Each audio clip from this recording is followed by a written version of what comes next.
जो लोग आपके पति की इज्जत नहीं करते, हमेशा बेइज्जती करते रहते हैं, सम्मान कभी नहीं करते, तो उस जगह पर आपको कभी नहीं जाना चाहिए। क्योंकि अगर आप जा रहे हो, वहाँ पर खा रहे हो, उनसे बातें कर रहे हो, तो आप जैसे बदतमीज़, आप जैसे बेवकूफ़, आप जैसे घमंडी इस दुनिया में कोई नहीं होगा। क्योंकि आपकी इज्जत आपके पति से है। अगर आपकी पति की ही इज्जत नहीं रहेगी तो आपकी इज्जत भी नहीं रहेगी।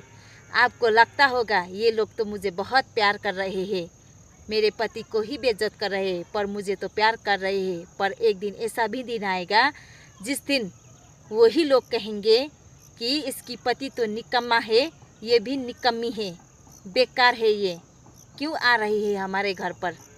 इसीलिए जहाँ पर इज्जत नहीं होता पति की, वहाँ पर कभी नहीं जाना चाहिए, चाहे आपकी माई का ही क्यों ना हो। ये कड़वी है मगर सच है। जय श्री राम।